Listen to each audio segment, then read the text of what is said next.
Good morning. आज आपण 9.1 मधली बरीचशी उदाहरणं सोडवली, त्याच्यातली राहिलेली गणितं सोडवणार आहोत.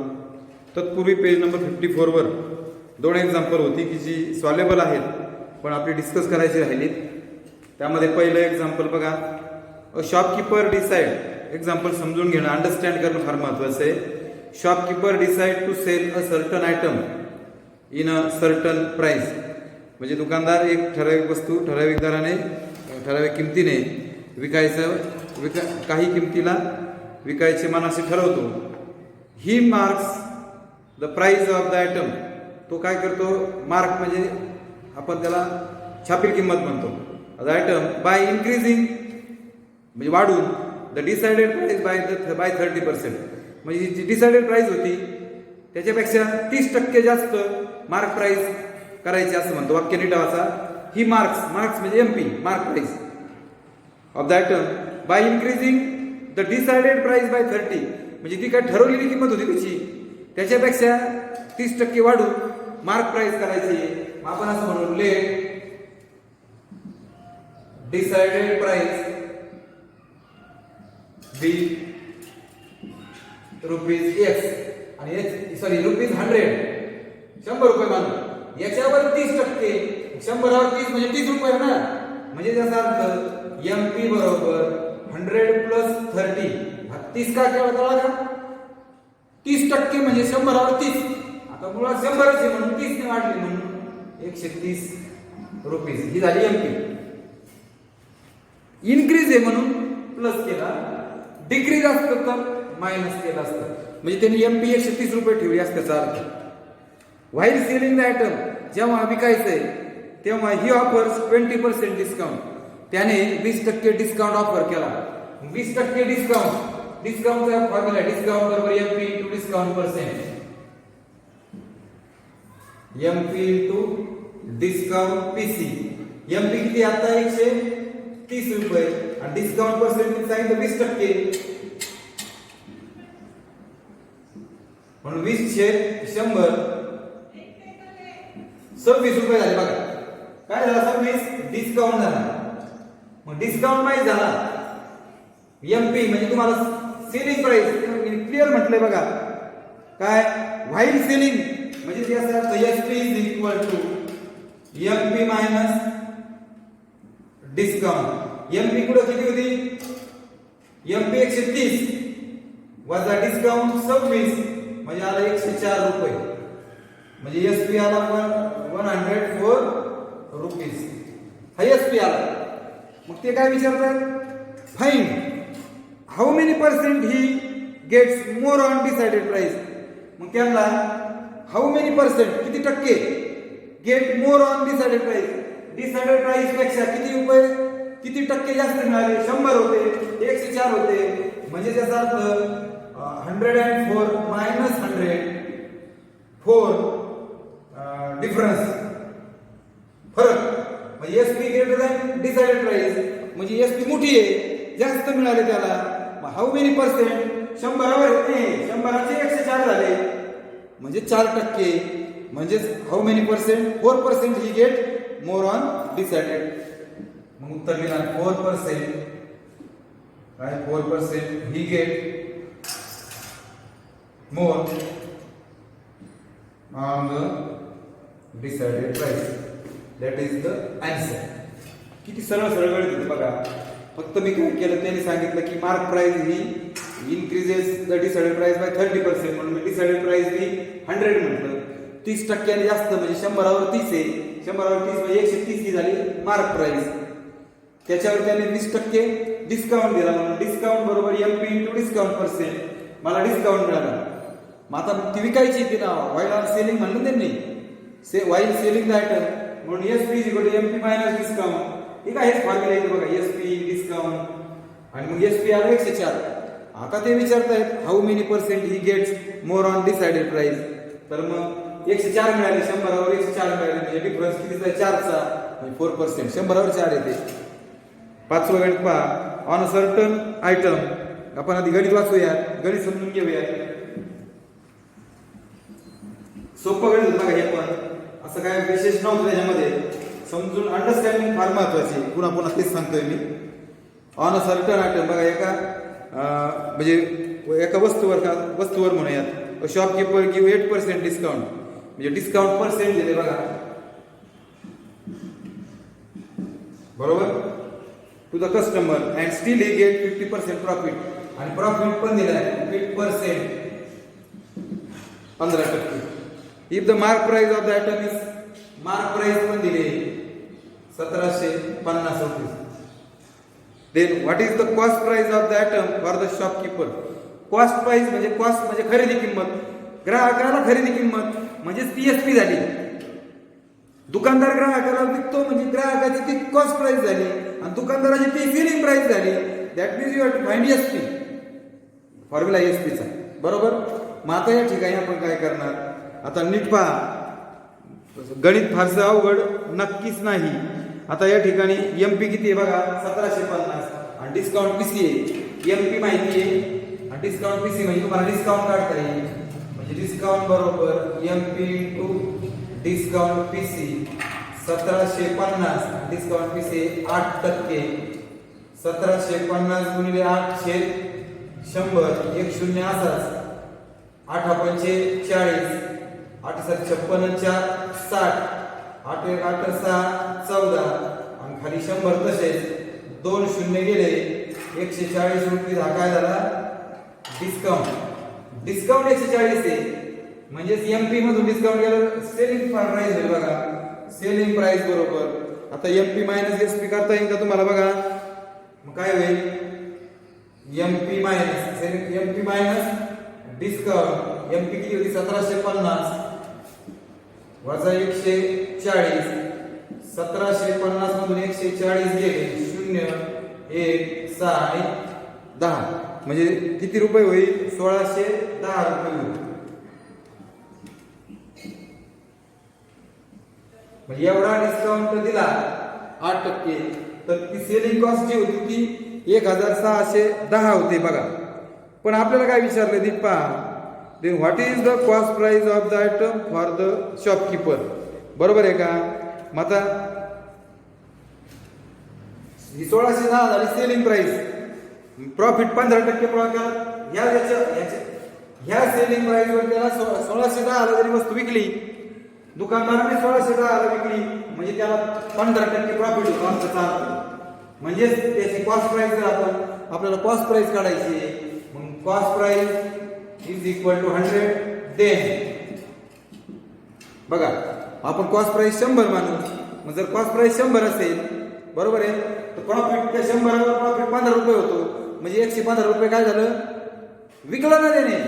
Cost price is equal to 100. Then SP is equal to 100 × 15 बरोबर 115, म्हणजे 115 रुपये काय झालं सेलिंग प्राइस आहे. याला खरेदी किंमत म्हणतात,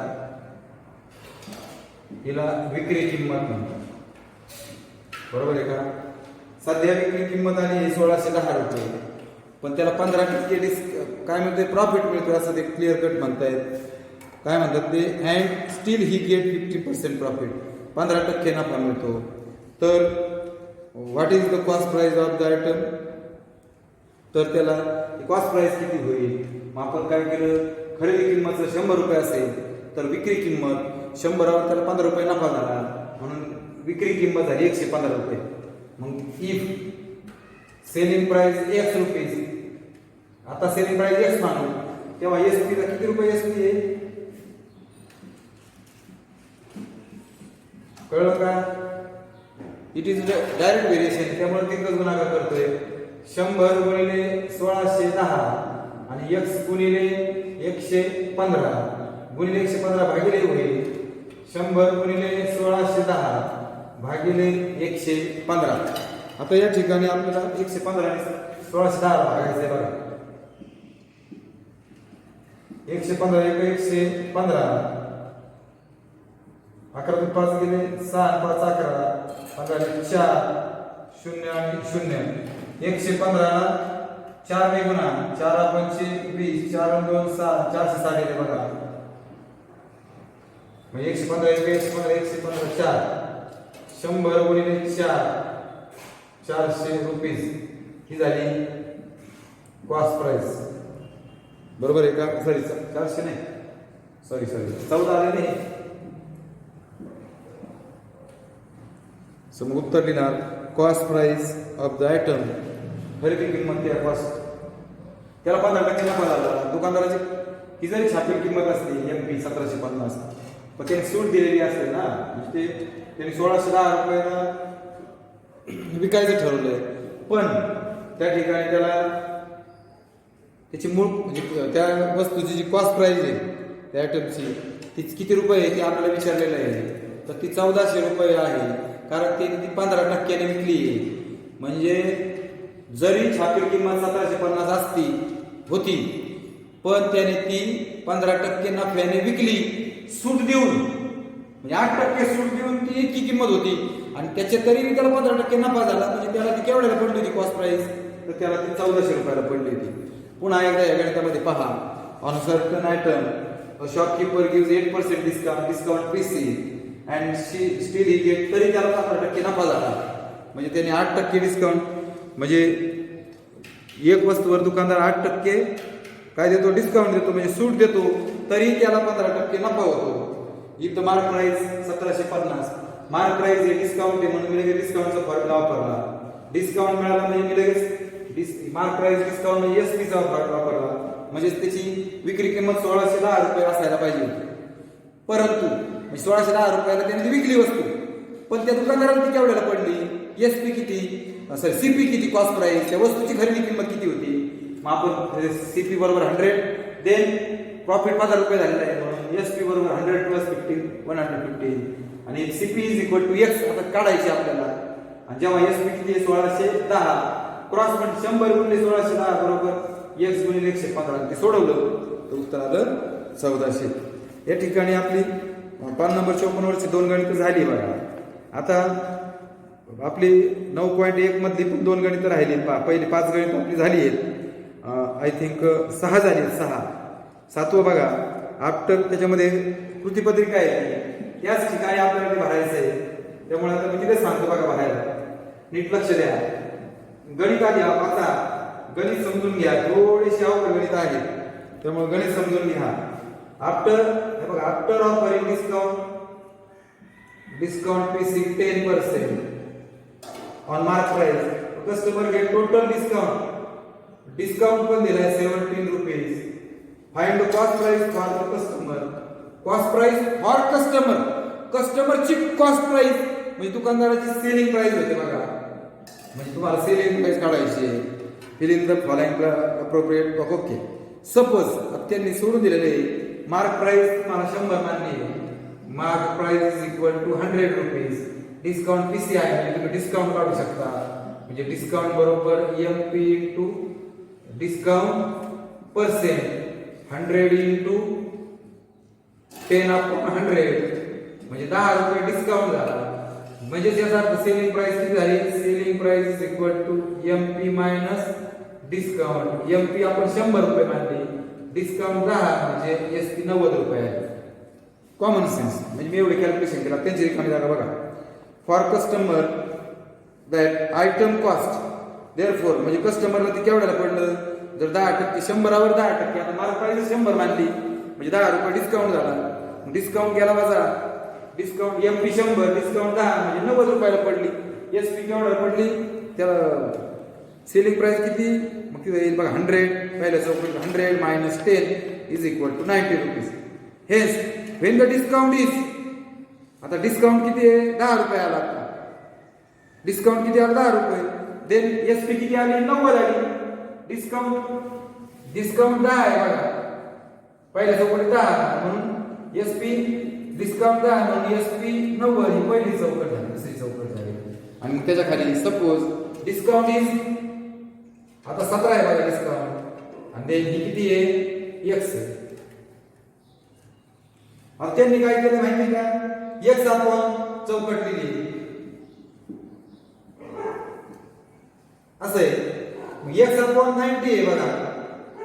X आधी घेतो म्हणून 17 आपण 10 घ्यायचा बाय क्रॉस मल्टिप्लिकेशन.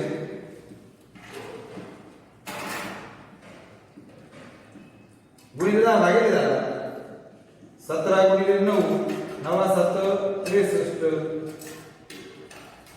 153 आलं बघा. ही पुस्तकातल्या पद्धती कळतंय का? आपली पद्धत कशी बाय क्रॉस मल्टिप्लिकेशन 10 गुणिले x 17 गुणिले 90 आणि मग 17 गुणिले 90 हा 10 भागिले. Is that clear? त्यानंतर 8वं गणित पहा. 8व्या गणितामध्ये एक्झाम्पल समजून घ्या. पुन्हा पुन्हा मी सांगतोय बघा तुम्हाला, कारण आपल्याला अंडरस्टँडिंग नाही झाली तर सगळेच प्रॉब्लेम आहेत. आता बघा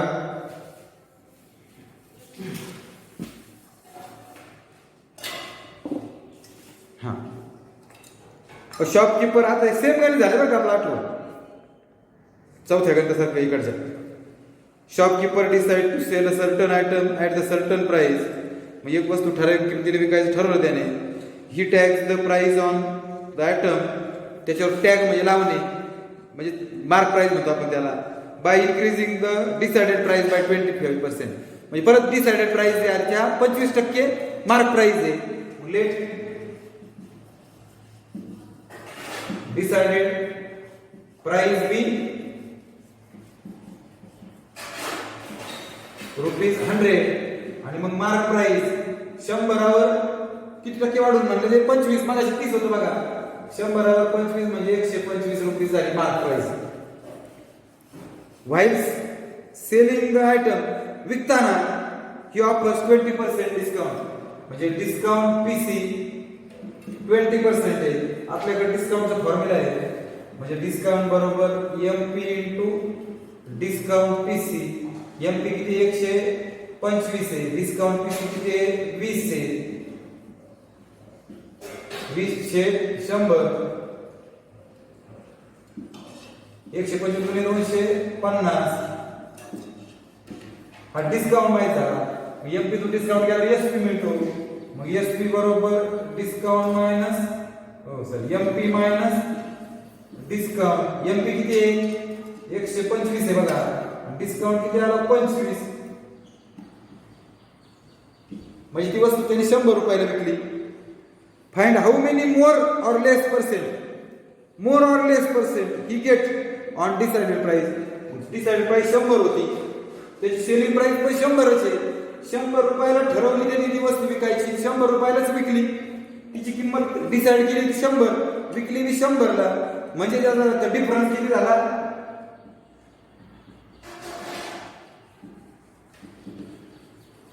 सो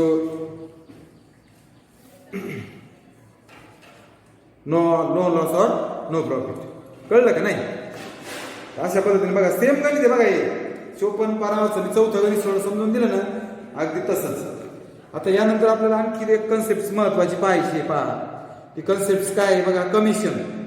आता कमिशन म्हणजे काय? आणि मराठीत सांगतो इंग्लिशमध्ये सांगतो दोन्ही सांगतो, त्यामुळे नीट लक्ष द्यायचंय. कमिशन याला इंग्लिशमध्ये आणि मराठीमध्ये कमिशनच म्हणतात.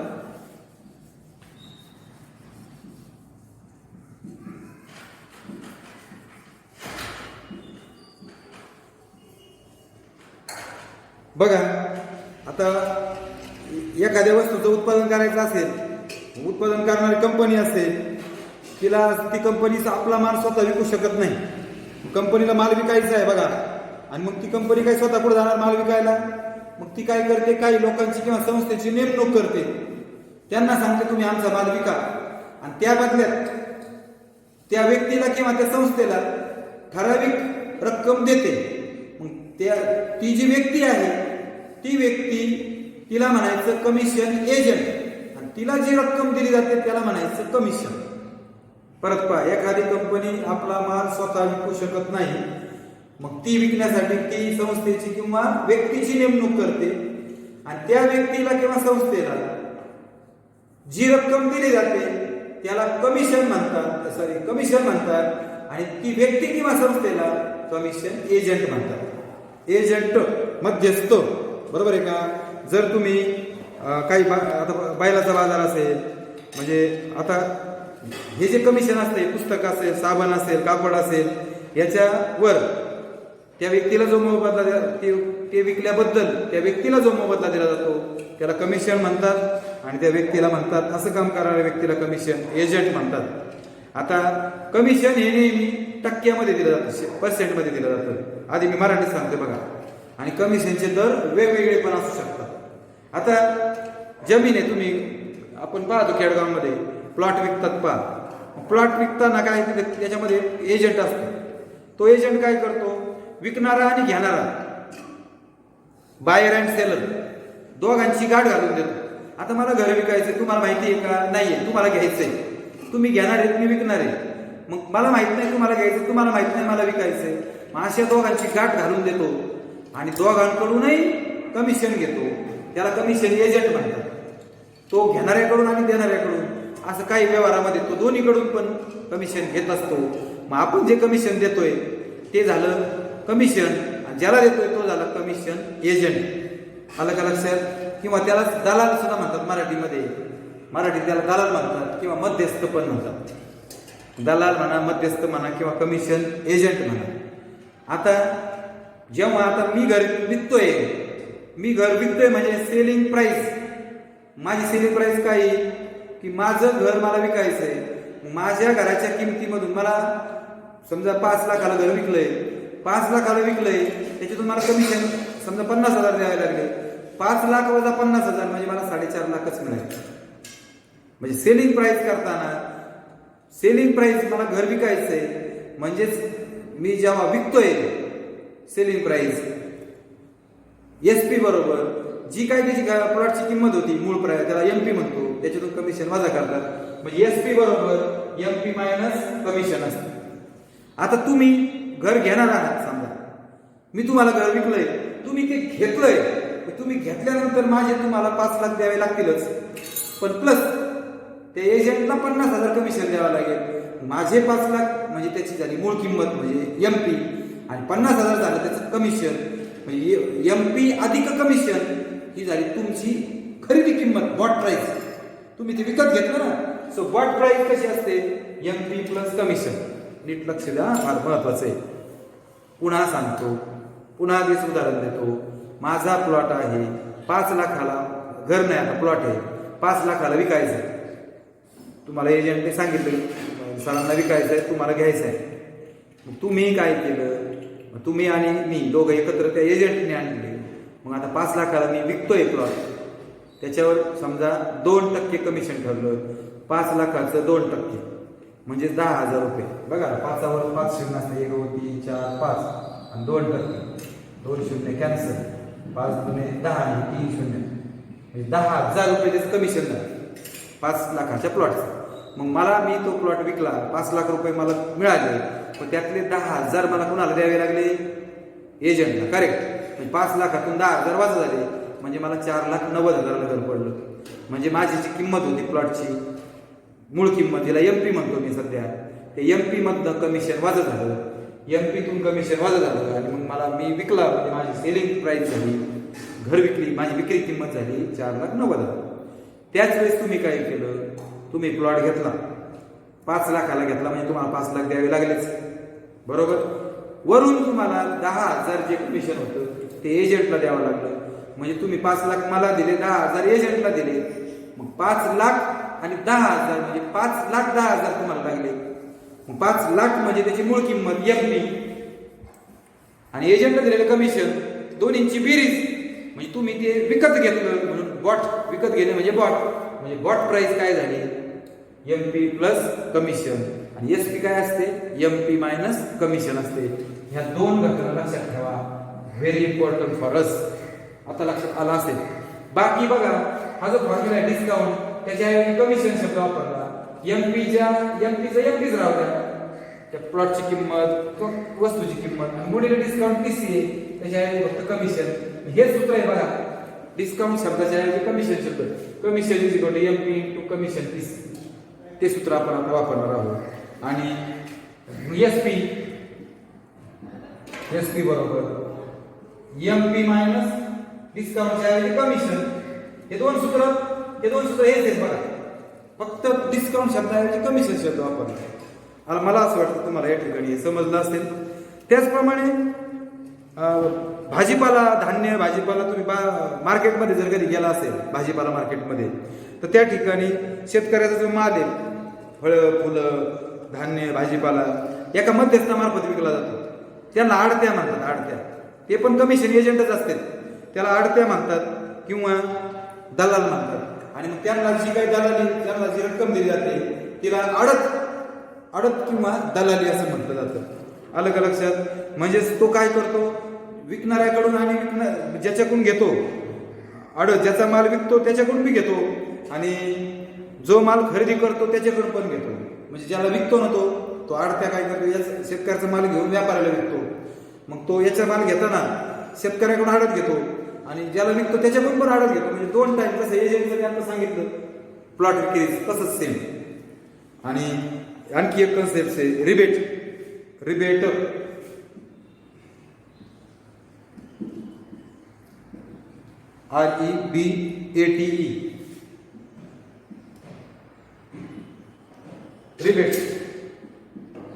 रिबेट सुद्धा ही एक प्रकारची सूटच असते पहा. म्हणजे कशावर दिले जाते, समजा खादी ग्रामोद्योग भांडार किंवा हातमाग असेल, हस्तकला असेल, हे वस्तू विक्री केंद्र जे आहेत किंवा महिला बचत गट असेल, मग इत्यादी संस्था त्यांचा माल जेव्हा विकतात, म्हणजे काही विशिष्ट सणाला, म्हणजे महात्मा गांधी जयंती असेल त्या दिवशी खादी ग्रामोद्योग काय करतं, खादीच्या कपड्यांवर सूट देतं, म्हणजे काही टक्के रिबेट देतं. मग ती सूट, ते जेवढे सूट आपल्याला देतात ती सूट सरकार देतं त्यांना, म्हणून त्याला रिबेट शब्द वापरला जातो. म्हणजे गांधी जयंतीनिमित्त खादीच्या कपड्यांवर सूट दिली जाते. दुकानदाराला छापील किमतीपेक्षा, म्हणजे जी काही छापील किंमत आहे, समजा 100 रुपयाचं कापड आहे तर त्यांनी जर ते 80 रुपयाला विकलं, ते 20 रुपये जे आहेत त्याचा तोटा तो. 100ची वस्तू 80ला विकली म्हणजे 20 रुपये त्यांनी सूट दिली. ती सूट त्यांना गव्हर्नमेंटकडनं मिळते, म्हणजे ती भरपाई शासन करतं. म्हणून त्या या योजनेखाली ग्राहकाला जी सूट मिळते, मग मला जी समजा 100ची वस्तू मला 80 रुपयाला मिळाली, मला 20 रुपये फायदा झाला, तिलाच रिबेट असं म्हटलं जातं. आयकर भरणारी जी व्यक्ती आहे, आयकर भरणाऱ्या व्यक्तीला सुद्धा ठराविक मर्यादेपर्यंत टॅक्स नसतो. मग तिची लिमिट आहे, ठराविक रकमेपर्यंत टॅक्स बसत नाही, त्या ठराविक रकमेला सुद्धा काय म्हणतात, रिबेट म्हणतात. म्हणजे त्या आयकरात सूट मिळते त्याला, म्हणून त्याला त्या सुट्टीला रिबेट म्हणतात. थोडक्यात रिबेट म्हणजे सुद्धा एक प्रकारचे काय आहे, सूटच असते. आता हेच तुम्हाला सगळं इंग्लिशमध्ये सांगतो बघा. कमिशन सगळी माहिती तुम्हाला मराठीत सांगितलेली. Sometimes it is not possible for company to sell their manufactured goods. म्हणजे कंपनीला त्यांच्या वस्तू विकायला शक्य नसतं. In such a case the company has responsibility of selling the goods. मग कंपनी काय करते, वस्तू विकण्याची जबाबदारी सोपवते. काय, for example book, cloth, soap, साबण, कपडे, त्यानंतर पुस्तकं. The person get some remuneration for the service. मग व्यक्तीला ठराविक रक्कम देऊन त्या सर्व्हिस द्यायला एखादी व्यक्ती तयार होते. द रिन्युमरेशन इज कॉल्ड, त्या रकमेला, ते मानधनाला कमिशन म्हणतात. Person who provide such type of service, जी व्यक्ती ही सेवा पुरवतं त्याला कमिशन एजंट म्हणतात. Commission is decided in terms of percentage. Commission जसं सूट डिस्काउंट पर्सेंटमध्ये असतं तसं कमिशन सुद्धा पर्सेंटमध्ये असतं. Rate of commission vary according to the types of goods. If owners of land, बघा आता मग असं सांगितलं बघा, ओनर्स ऑफ लँड, जमिनीचा मालक, हाऊस, घर, कॅटल एक्सेट्रा, म्हणजे गुराढोर बरं का कॅटल मध्ये, want to sell the belonging, it is not easy for them to find such customer. घर विकायचे, त्यानंतर जमीन विकायची आहे, गुराढोरं विकायची, हे विकणं सहज शक्य नसतं. त्यासाठी मग in such a situation the person who bring the seller and buyer together is known as mediator or agent or commission agent. जी व्यक्ती घेणारा आणि विकणारा यांना एकत्र आणते, ज्याला आपण कमिशन एजंट म्हणतो, ज्याला आपण दलाल म्हणतो, ज्याला आपण मध्यस्थ म्हणतो. बरोबर. फूड ग्रेन्स, व्हेजिटेबल्स, फ्रुट्स, म्हणजे भाजीपाला असेल, धान्य, भाजीपाला, फळे, फ्रुट्स अँड फ्लावर, म्हणजे फळं आणि फुलं असतील, are also sold with the help of mediator or agent. हे सुद्धा मध्यस्थामार्फत किंवा आडत्यामार्फत विकलं जातं. For the job the agent gets commission, त्या आडत्याला कमिशन मिळतं. The commission is received from the seller and buyer from the both. घेणारा आणि विकणारा दोघांकडून कमिशन मिळते, त्याला आडत म्हणतात. आता आपण याच्यावरची गणित सोडवायची आहेत. मी तुम्हाला फॉर्म्युले सांगितले बघा. सेम फॉर्म्युला डिस्काउंटच्या ऐवजी कमिशन म्हणायचं, एमपी इंटू कमिशन पर्सेंट. मग एसपी बरोबर एमपी मायनस कमिशन, हे दोन फॉर्म्युले यूज करतात. आणि जेव्हा प्लॉट किंवा काय असेल, जेव्हा दोन्ही गुण कमिशन घेतलं जातं, तेव्हा घेणारा जो आहे, जो बॉट करतोय बॉट, त्याची bought price MP plus commission असतं, आणि जो विकतोय त्याचं एमपी मायनस कमिशन असतं. हे लक्षात ठेवायचं. या ठिकाणी कमिशन झालं, रिबेट झालं, याची माहिती आपण शिकलेलो आहोत. आता याच्यावरची एक्झाम्पल आपल्याला सोडवायचे आहेत. तर याची जी एक्झाम्पल्स आहेत हे आपण पुढच्या दसऱ्या घेऊयात. आता आपण थांबूयात. धन्यवाद.